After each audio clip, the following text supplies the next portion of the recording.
Greetings and welcome to Election 2017. My name is Bob Hayes and I'm going to be the moderator for today's Whitman candidates for the Board of Selectmen.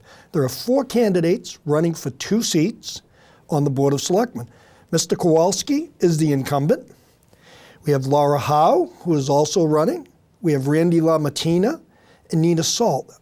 The 4 of them are running for 2 seats. It's great in a small town like Whitman to have 4 candidates for 2 seats. It shows that people are interested in what's going on in government. They want to get involved. In past years, it's been difficult getting seats on all different types of boards, so I commend the 4 of you for wanting to run for the Board of Selectmen. It's not an easy job. It takes a ton of time. I'm sure you all know that. And so I'm going to be asking you some questions today that were brought to me through Whitman Hanson Community Access, who is sponsoring today's forum, and by people right off the street. They had things that they were asking. I was shocked at this question that there were so many people asking it. How many of the 4 of you, how many times have you attended town meeting? And we're going to start with Mr. Kowalski. I don't know. I can't recall too many that I've missed over the years. I've been here since 1972. I have been a pretty regular participant, but I couldn't tell you how many times. Okay. So a lot of times you're telling me. I've been to enough town meetings, yeah. Laura? I've been to a few, and I have watched probably close to 1,000 on YouTube and TV. I had to Google them. You know, YouTube has your channel, so I was able to catch up on a lot because I don't have Carl's in-house experience, but I look forward to it. Randy? I have been to several. I have a pretty good stretch going. There was a period where when my daughter was first born, my wife and I had to alternate a couple of years who would go, but I have a good stretch going, and when I was younger, I made quite a few. Thank you. Nina? As a full-time resident, just a few so far. As a part-time resident, I went just to see it how it is because I find it a fascinating and amazing type of government that we could be so involved that the town people can have these decisions. So something I've always really enjoyed watching or attending. Okay, thank you. We're going to jump right in. There's a whole bunch of different questions. And one of the questions is, do you think Whitman's trash service is satisfying the needs of the taxpayers? And we're going to start with you, Nina. With me? Yes. Yes, I do. I think that Waste Management is a fantastic company. I've had them when I've lived in several different states. And I'm glad that a lot of people seem to be slowly getting used to it. And I like them. I think they're satisfying our needs and they're getting it done. Good, thank you. Randy? The recent contract with Waste Management, I think, has worked out very well. I think it's a very professional organization, on time. I know around town we've had some issues with large item pickups I've heard a few complaints about, but other than that, I think they've done a very fair job at this point, and I would have no complaints. Laura? Well, that's kind of a twofold question for me. The services that they provide themselves are excellent. I have always maintained a very good relationship with them. And as well as our DPW, they do a phenomenal job and always have. But we are having a very common problem, and to sweep it under the rug is not doing the town justice. There are some people that can simply not afford this $20 fee. So I would say that's my only complaint, but I have complete understanding why the Waste Management has those fees. I understand this was the best contract, but I wonder if we could find solutions, however that may be, to help those people that cannot afford that and then are simply doing the wrong things and dumping. And I know that they can be fined, and I agree with that, but you're not going to find them all. So I would like to find ways to encourage people to stop dumping their larger items and maybe come up with another solution. But I'm very overall happy. These are problems that really lay on the people that are doing it, but because I know why they're doing it, I'd like to come together and find a solution. Kyle? Yeah, Laura's right. The dealing with large items is different with this company than it was with the last company. The last company, you just told them in advance you had something large for them to pick up, and they did. I like the service that Del Pret did, but when they couldn't help us anymore, we ended up with a contract with this particular company. And by and large, I like the service in front of my house because I haven't needed to throw anything big away. I love those two big trash barrels. There are only two of us living in the house, so we don't have any problem with overfilling them. I found them to be efficient on time. But I can understand what Laura's saying about maybe needing to find some way to mitigate that other circumstance. Great, thank you. As you know, Whitman is facing an override for fire personnel to man the fire department. I believe it's to put more shifts, more men, one more man per shift or something like this, and they've chosen to go to the override position. Do you support it or don't you? What's your opinion on it? And Kyle, you're up first. Yes, I do support it. As you've heard Chief Greno say on a number of occasions recently, we haven't increased the number of firemen in the fire department since 1965. Our calls are way up over that, more than double what they were then. And I think it's time to increase the staff. Putting it to an override was basically his choice, because he did, I believe, what he wanted to do was to make sure that other departments wouldn't have to sacrifice in order for the fire department to be more fully staffed than they are now. It's not a huge override. I sincerely hope that it's passed because we need the service, and I do support it. Thank you. Nina?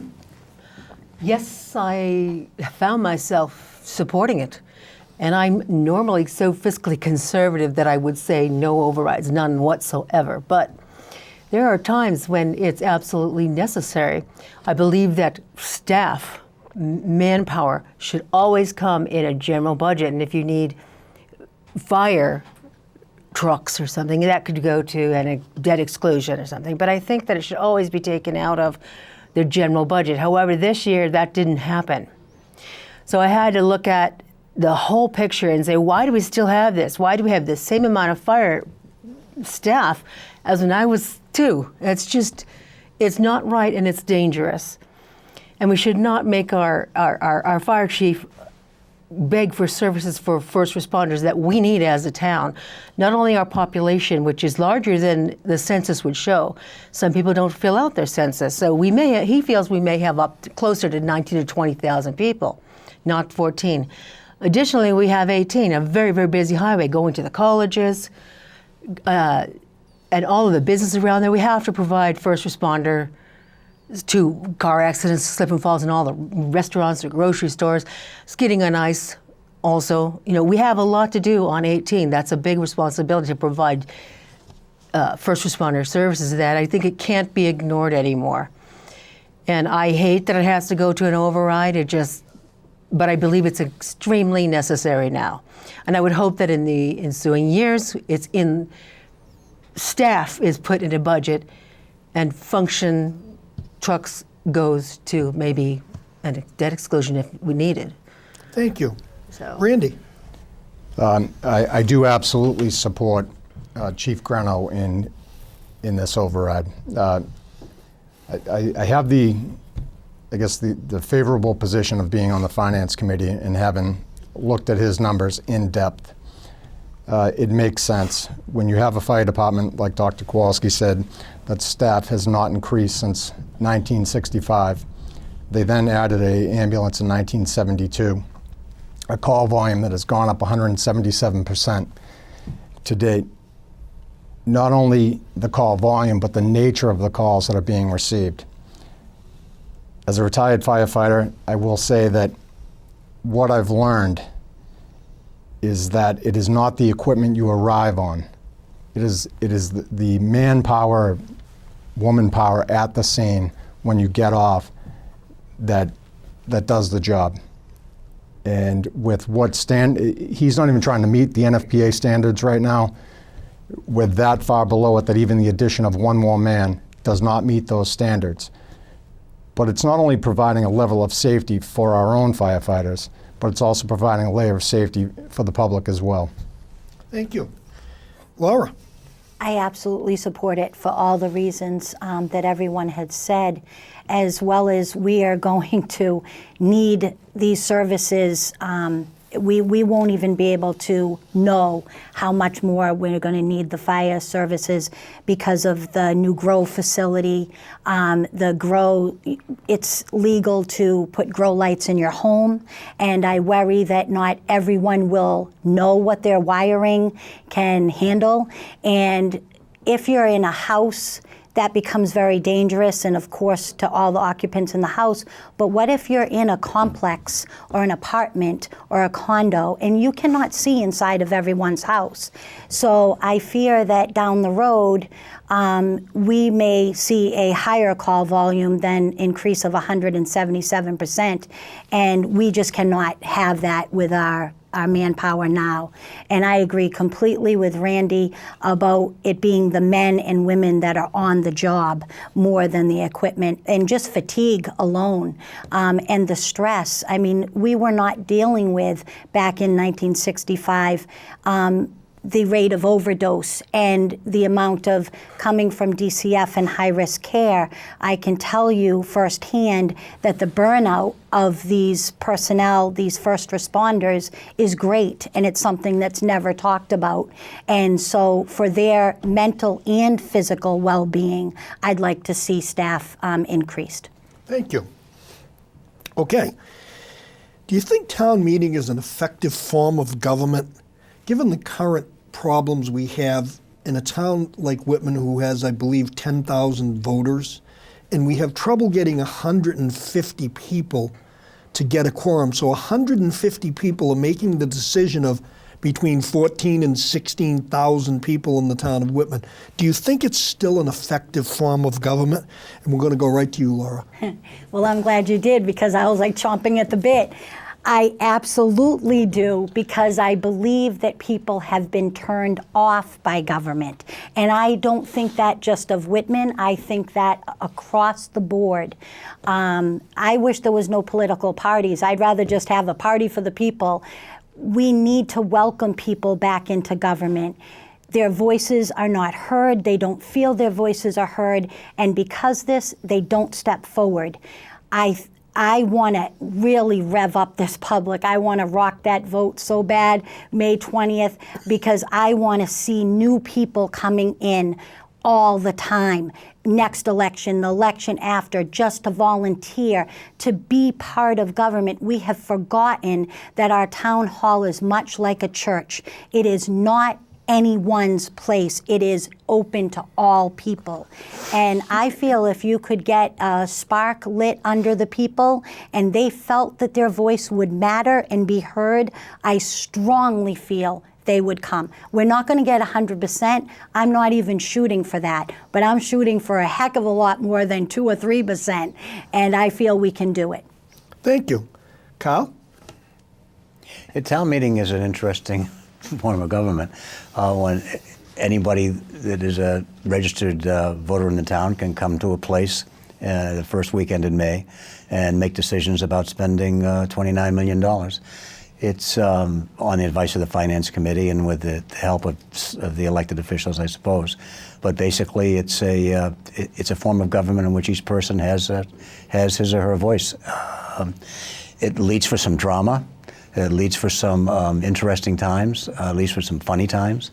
I would hate to see it go away. I can understand why some people might think it's not efficient if you only have 150 making decisions for the rest of them. But if maybe Laura can get the rest of them to show up, and it would be fine. Thank you. Nina? I think it's remarkably unique and fun and very American. I think that also one thing that came up is the electronic voting that they'd like to get in. I think that would help because we would give a little bit of anonymity And I think it's because I think sometimes town meeting, it is difficult for people to stand up if they have to have a floor count. A lot of people, they don't want to yell out yay or nay, and they don't want to have to stand up next to the neighbors who might have the opposing view. So when that comes in, I think that might help a lot more people come if they know they can click and not have to have everyone in the town know their personal vote. But yes, I hope it never goes away. I think it's fascinating, it's interesting, and if you can't come out to serve on a board, or you can have a voice, and that's an amazing thing that should never go away. It's fantastic. I hope we keep it for a very long time. Thank you. Randy? I actually do love the form of town meeting. I think it's the purest form of government there is. But it's a two-step process. It is the municipality providing clear, transparent facts, a transparent fact delivery to the people that are sitting out there. The second part of that is involvement of the community. It only works when people are involved. And you're only involved when you're sitting there in the town meeting and you are casting your vote. You need to come get the information, and then your vote matters. We need those people there. Good, great. Well, Nina, you kind of stole my thunder on the follow-up for the next question. The next question is, do you believe that electronic voting will bring more people to town meeting? Randy? I hope it does. I did vote for electronic voting. I personally did not really see a problem with the town vote. I think everyone should be accountable. If you have the facts and you're making a vote, you should be able to stand behind it. Now, will electronic voting ease some of the, I guess, fear of voting to your gut, to your conscience, maybe it will, but I think anything that could possibly increase getting people there is what needs to be done. Thank you. Laura? Well, I agree and disagree with Randy because I've had these personal conversations with people. There are people like Randy and I and Nita and Carl that we can stand before people and we're comfortable with voicing our opinions. And there are people that are just not. Those voices are much different than ours. And they are afraid to stand up. I've heard everything from retaliation to just not being shy, just outright being shy. I was a little disappointed with the presentation, although I'm sure it was exactly presented well. But the presentation, did say that they didn't see an increase in voters. I think that it hasn't been out long enough to make that determination. And I think that in towns like Whitman, where everybody knows each other, and I feel that it is very intimidating. I'm a very strong person. I have stood up for people's rights and animal rights loud and clear in some very precarious positions that nobody would stand up. I was nervous to stand up against that 35% increase. Because one, I didn't want the woman to not like me. It wasn't a personal thing. And it is intimidating. And if I know I'm a strong woman and a strong voice. And if I can be honest, I was intimidated. And I think that factor is completely gone with those. I've researched more about them, and the hacking factor is null and void. I'm not even concerned about the hacking. And I'd love to see them and see down the road how they worked. Thank you. Kyle? Yeah, I'm kind of a romantic about town meetings, and I don't like things to change that much about them. I would like to think that our community can be warm and close enough so that the intimidation factor doesn't exist. I would like to believe that we could all get together on one Monday during the year and have an intelligent, calm conversation and not ruffle anybody's feathers and everybody feels fine. But not everybody feels that way. And I sort of hesitatingly have supported the use of the clicker because it might make some people more comfortable at the meeting than would have been. But I would like to believe that you don't really need the clicker. But if we have it and it brings more people to the meetings, I'm fine with it. Okay. Nina, The same question? same question. I know that. You know I'm for it, right? Yeah. Yes, just I attended briefly. all of the demonstration meetings. And additionally, I do have a friend in Wayland who has told me that it has increased their attendance in their town meetings. It has increased it, indeed. And it's a very efficient system. You'll be able to read the question, and then when the time comes to answer, you'll be able to click it. If you make a mistake, you still have a certain period of time where you can click no, yes, or A or B. It has a couple buttons on it. And I think it's relatively inexpensive. It's not a big cost to a town. But there may be people who come out just to see how it works. But at least we get them there voting, right? But yeah, it's great. It was really enjoyable. They did fantastic presentations. They were patient with all of our questions. I always have a million questions. And yeah, we should definitely do it. And everybody should come. Even if we have to have town meeting go 2 nights, 3 nights would be even okay. Yes. I don't know if that's a popular plan. Right. It will be, but maybe it's something like, A through M one night and get it. through the Z another night. Okay. But yeah, it's great. All right. Fantastic. Thank you. And if I can, I'm sorry. If I can operate it, anybody can, because I'm not an electronically There you go. oriented person. Well, thank you all. Whitman is talking about this marijuana facility, and it seems to be quite a topic in town. Should it happen? Shouldn't it happen? Is it going to happen? Is it too close to homes? Is it a fire problem? There's been a tremendous controversy over it, and I know that I'm pretty sure that it hasn't been totally solved yet. What's your thoughts on it, Nina? Oh, first on the hard questions, huh? Well, I'm going by my little chat here. I think one thing that's been interesting about it is the controversy it has created. It's great. Question asking is fantastic. Figuring all this thing out is fantastic. And there are issues that need to be looked at. There's a creek that goes through that property. So there's some ecological and environmental worries there. We need the money. That's another thought. So one of my first things is the contract. I'd like to see more favorable contract to the city. I don't like indefinitency. That's why, because there's a we'll give you part of the profits. Well, what's the profit going to be? Is it going to be definite profit? Are we going to get a percentage? What if you go out of business? What if we're left with a building? What if you go out of business and we're left with a building to care for that may be contaminated? There are a lot of business questions related to that facility coming in here. It's difficult in a small town that could use the money badly. And I think another thing that needs to be ironed out is we need to wait for the state. The state has put this 18-month moratorium. We need to wait to see what they have. Another thing to think about is currently in law, I believe that there is, for the state of Massachusetts, I believe it is if you have a medical grow facility, you are required to not automatically turn them down, I believe is how it works, but you're not required to have a retail facility for either medical or casual use marijuana.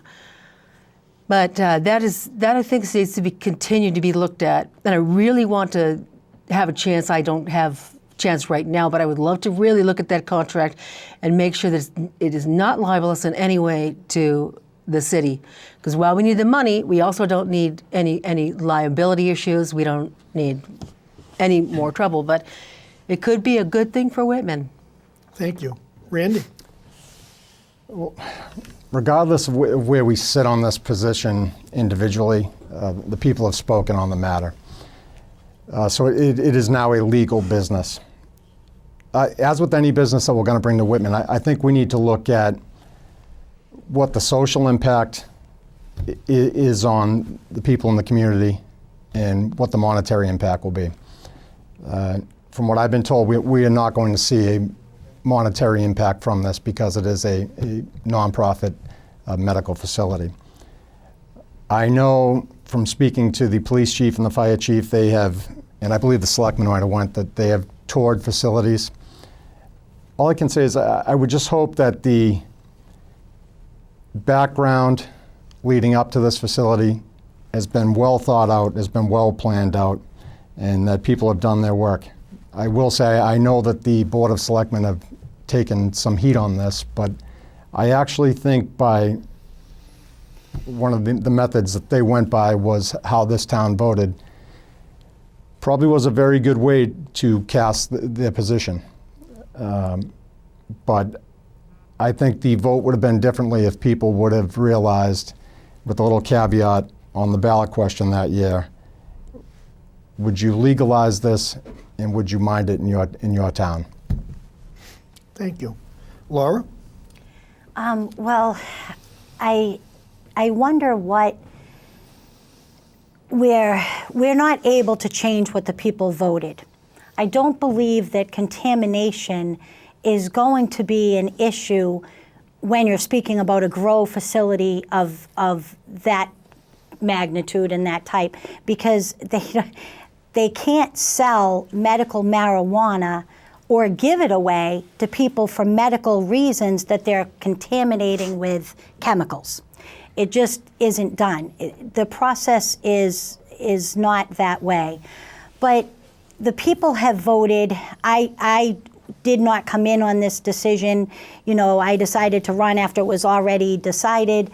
But I would think that any business brought into this town, I have no problem with the board's decisions, the police decisions, the fire department's decisions, and the people voting.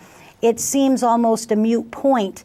We just need to go forward with, you have to investigate everything, but this isn't going to be a store. This is going to be a medical grow facility. I have seen medical stores, and I don't see the riffraff and the horribleness that is kind of brought on in everybody's mind. We really need to look at all perspectives, and I think that sometimes we tend to be closed-minded, and we really need to open our minds when we're discussing something that's new to the public, new to people, and as everyone, I know Nita said it, the state has waited. They're waiting to make it's hard to make any town law when the state hasn't decided yet. But I would trust all of our officials and the processes, and I would always listen to the people's vote. And I don't think that people are conned into things. I think that people are they talk about this and they researched it themselves before they voted. Thank you. Kyle? I get to play that cleanup on the marijuana issue. Exactly. This is an issue that confuses and confounds a lot of people because of the distinction between medical marijuana and recreational marijuana. The moratorium, I think that Laura is speaking about, is a moratorium until the middle of 1918, or the summer of 1918, on zoning for recreational marijuana. We passed at town meeting a bylaw that put in a moratorium on making zoning decisions until that time too, so that we can figure out what we want to do if recreational marijuana and places where you sell it come into play. The issue that we had earlier this year in Whitman had to do with a growth facility, as Laura says, for medical marijuana, which has no moratorium on it. We were approached by a company that wanted to build a growth facility in Whitman, and we researched it. A number of us, fire chief, police chief, some selectmen, and my wife, who, as you know, works at High Point Treatment Center in Brockton, substance abuse place. We went over at different times to look at the growth facility in Brockton, and that's not only a growth facility; it's also a dispensary. We went to look at it, and as far as the amount of hazard to the environment and to the people, if our growth facility here is run the same way as that one, we won't have an issue. It is highly regulated. It gets randomly visited by state officials once or twice a month. It has Homeland Security stamped all over it. The facility is totally tight. Everything is completely self-contained. And I would have no problem with a growth facility of that sort here. I did say at a meeting at Town Hall that got me some grief from some people that if we had a dispensary that was run the same way as that one, I'm not sure I would be against it. We have decided as a town not to have a dispensary. But all I was saying is that if we had one that was run like that one, it would not be an issue. The use of medical marijuana helps a lot of people who can receive no other help for their pain. And as Laura said, if you went to a dispensary, the dispensary in Brockton and walked in and saw the people who were coming in and buying the material, they'd have to present an identification card first and a prescription to buy the material. You would see that it looked like a cross-section of any South Shore town. It would be people that have cancer, people that have pain that they can't control, and they need this particular kind of medication. If a company that manufactured opioids wanted to set up a big factory in Whitman, we probably would not hear any controversy about it. Hey, we'll get this company in here to do this, to make, and we all know what kind of danger opioids cause. So I'm for the growth facility. We are under negotiation with the people now. They have our proposals. We have to go back and forth. It will all be open and transparent as it's going through after it gets through its process. And I'm looking forward to it, actually. Thank you. Well, I'm going to come right back at you, Council. Now you're going to get a shot at this first. Social media. Do you think social media is hurting a town like Whitman or helping a town? As we all know, social media has become a large part of what goes on in the town. Is it helping us or is it hurting us? Well, I don't look at social media all that much. I'm an old guy, you know. I'm not wired into it.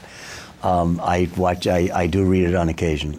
Sometimes I'm distressed by the level of conversation. Sometimes it seems to attract meanness when you're not looking for somebody to pave your driveway or a school or a pet service. When you get talking about issues, sometimes the conversations bother me because they seem to be people just lashing out at each other and not being friendly. Other than that, it's obviously a way for people to communicate. And if the communication were raised to a higher level, I'd be all for it. I'd be all for an expansion of it. But right now, I'm not a fan. Okay. Nina. Well, I have experienced both the negative and the positive with, and I'm of a generation where it's odd to me, but I find myself using it as research too. So it's a fantastic research tool. And for a social tool, I did have somebody contact me once, a young lady who was hungry, alcoholic parents not working, and she was hungry, and her little brother, they were hungry, and asked me through the site about food. So I put it out there. It was a Sunday night, about 10:30 at night. Within 5 minutes, about 123 Whitman residents said they would bring her food, and if I organized it meet at the police department station, whatever. So I did call one of the local ministers, my minister at my church, and he organized getting together. But I was so impressed with Whitman people. So it can be a fantastic tool. There are people who sit behind their computer with great bravery, analyzing and being mean to everybody. That you have to be tough-skinned, thick-skinned to just ignore a lot of that nonsense. But as far as our town, I think it's no different from the rest of the world. It's a wonderful thing and a terrible thing, and people spend far too much time on it, including me. But I did finish some classes through Harvard Extension last year, and I used it for research. I found a fantastic amount of research, or the ability to start researching. Just simply put in something on the Google deal and Facebook and all of that. It can be fantastic, and I think we have some good Whitman Facebook sites and some pretty rotten ones, but those can also be funny. So I would say, in general for society, I'd like it to go away, but it's not going away. So just have to hope for the best of aiding people and helping people with research and hope for the best. I don't think it's going to hurt the town in the long run. Thank you. Randy? I actually, prior to campaigning, did not even have a Facebook account of my own. And I will say, I think Facebook and social media can be a fantastic vessel and a way to deliver information. Beyond the headline is where it starts losing its way. I mean, shortly after town meeting, which I think we might have maxed out at 173 people, there was a post regarding one of the local politicians. Well, as I watched this, the comments section rack up to over, I think, 376 comments. Some making valid political posts. I said, where were these people at town meeting? Where were these voices? Because these are what we need actually at the meeting. These are the people we need coming to town hall to be on appointed and elected committees. Facebook and social media, it can be a route to attack people, which is wrong. But I also think as a town, we are underutilizing how we can deliver messages through it. I think that is the next way we're going to be able to get the town message out there and reach a broader group. And if we're not reaching them actually at town meeting, then we need to be proactive and try reaching them that way. Thank you. Laura? I have a lot of feelings on this because of my work in high risk and because of my life in general. People forget that words have meaning. One of the greatest tools of our time is the internet. And like Nita said, you can research and it's a great tool, but a lot of times people don't take responsibility for their voice. And I am often discouraged and disappointed, not even particularly by what people say, but because they're parents, because they're role models. And people, I think, tend to forget that words on paper stay there forever. Words you say stay there forever. And we should be more conscious of how we talk to people. I cannot babysit. I'm not a dictator. I cannot sit here and tell people how to speak. But what I would ask people is to think before they put something down. Because a lot of times I see attacks on businesses, and I feel that's so unfortunate. That really upsets me because the person that is running a business has invested more time and energy than anyone could imagine, and they might make 7,000 pizzas in a week, and one might go out the door upside down.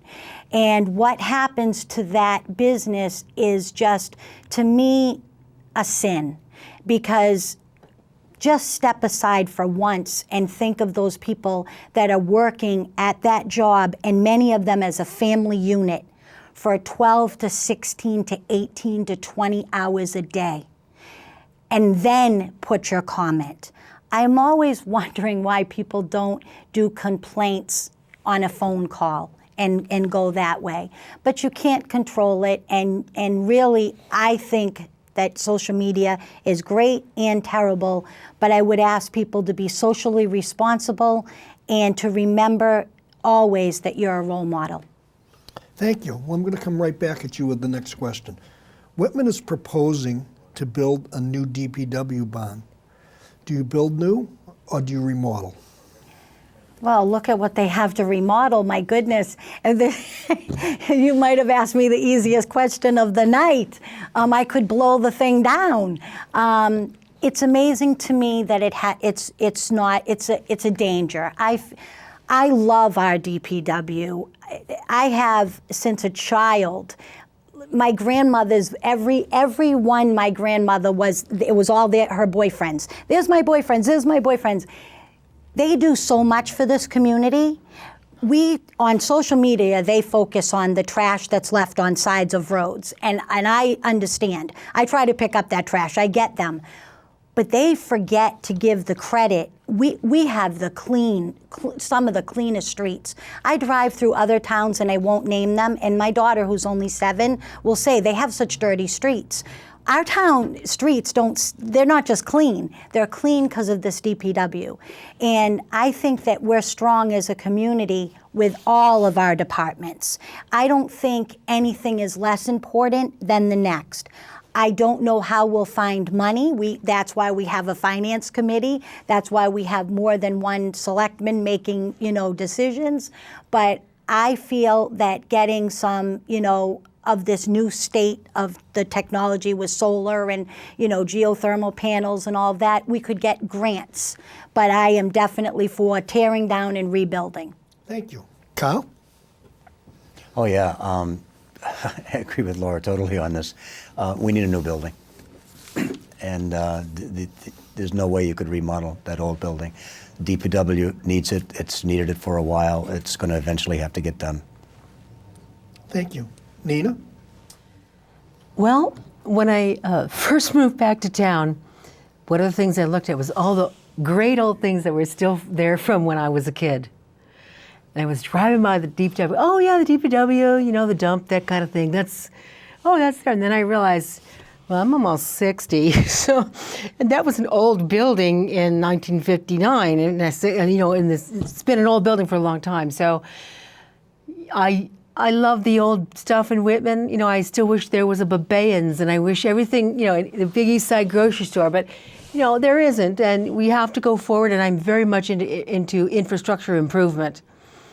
I would like also if they could fit it into the design. Of course, Laura mentioned the modernization with solar panels and geothermal. And I had already mentioned that before. I think that's really would be a good idea. But also in the back there is the animal shelter. And I would love if we could add that into the project and figure out how to make sure that it's accessible. The current one is accessible during the construction. We can't have people driving through dump trucks and big cranes and things like that. So we'll have to work on that. But in general, it'd be nice if we had a better shelter that was put in with that project for that. But I hope that happens. I know money is going to be an issue. It always is. At least with everybody I know works 2-3 jobs. But yeah, I would like that and hope that we do find the money for the new DPW shelter. You just stand in there and look at it, and you can see that it could fall down on somebody in the next big derecho, whatever. Yeah. Thank you. Randy? How Bruce Martin and his guys have persevered down there this long is a testament to the caliber of guys we have working for the DPW. Absolutely, we need a new facility down there, new building.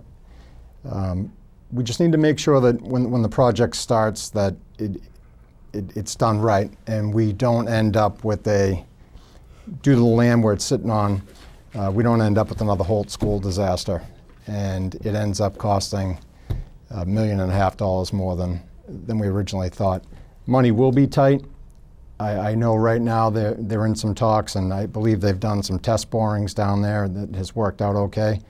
And if we can come up with a facility and a solid plan, I think the townspeople have seen that it's time to push forward with that. Okay, thank you. Randy, I'm going to come right back at you. How do you fund the school system without hurting other departments? It is tough. We're talking budgets, police budget that is short about 600 shifts a year. The fire department we've already talked about. DPW is basically down to the bone. Wouldn't be a lot of cuts there. We can look for short-term remedies by way of grant, and I know the school system has been excellent with actively pursuing those. It really is just about crunching the numbers. And to be completely honest, I don't know if come next year, crunching tightening the belt as tight as it will go. I don't know, and I am worried about next year for the schools. But what I do know is we need to find that balance, that our seniors are not treated like party guests that have overstayed their welcome. And we need to make sure that we are keeping our children current and competitive and giving them all the tools to succeed, just like a lot of us had in this town. Education funding is fundamental, and I stand behind it. And we need to know that. Thank you. Laura? Well, we already passed it on Monday. All the problems are done for right now. But I agree with Randy. What about next year? And this belt tightening that I keep hearing about, to me, it's more like stretchy pants. You know, I know what it's like to really tighten your belt, and what I have seen is far from that. And we don't need to take from our services, but I don't know who the grant writer, or if we even have a grant writer in this town. I know grants have been written, but by different people. I would like to see more grants put forth. I'd like to see more community involvement. I understand, like, you know, I had made a comment the other day about the turf, and it wasn't specifically for the turf. It was more or less to get the idea flowing of communities that not just in United States or Massachusetts, but all around the globe, they really work more with community partnerships, and they think out of the box. But the turf being, you know, $260,000, that needs to be a certain level because of head injury. You're speaking to someone that my oldest son had concussion syndrome from football. So I definitely understand we can only work within the realm of the law and what is needed. But there are many ways to work around other things and to bring in community support. Education is key. Education and community services together are the only way we're going to do things. We cannot have just education or services. And if it gets to a point where it gets so bad with the elderly, and I completely agree with what Randy said, because the residents have said it to me, I feel like if another tax rise, I have to move out of the town. I would like to see the residents with a plan put forth by the selectmen, because it has to be drawn out, but them to be exempt from, you know, the elderly to be exempt if we have to do something like that in the future, because that's why it didn't pass before. And it's necessary, and we have to find ways to do it. But this tightening the belt, we got to take off the stretchy pants and really put on a real belt. Thank you. Kyle? You know, I'm not sure the override failed the last time because the elderly didn't vote for it. And I think if we were to really drill down into the results of that, we'd see something different. As you know, I was on the school committee for a long time, 14 years before I became a selectman. And I have always found that the older people in this town supported the schools. Sometimes the people that are most vocal about helping the schools when they go into the ballot box do something different, and they're not the elderly people in this town that are doing that.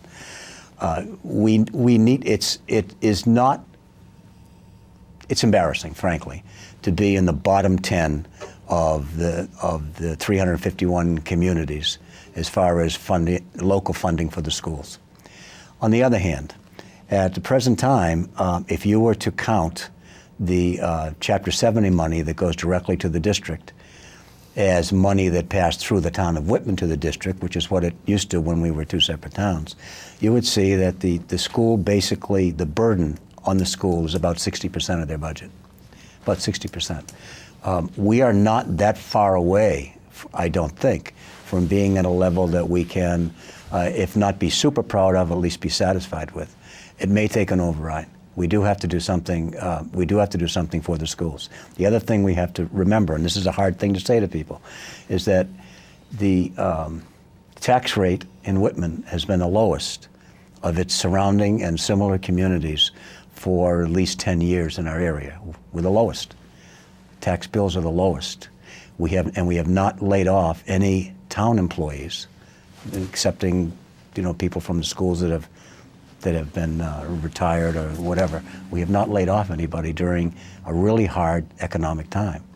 It's time to start looking at, I think, what kind of a community we want to have here. We want to have a community that's safe, a community that takes care of its first responders, a community that takes care of its resources and its streets and its school children. And it may be time for us to think about extending ourselves a little bit, maybe loosening the belt. Thank you. Nina? This is a wonderful question, and I come from a very academic-oriented family. And it's difficult for me not to have the fantastic schools. I have no connection with the money that we're spending on school to the academic desires that I have for the school. I think every kid, whether you're going to South Shore of Oak Tech, I think your communication skills, your mathematics skills should be top-notch. Teachers should be motivating. And a lot of these things that make a school great, we already have. We also have things like credit for life.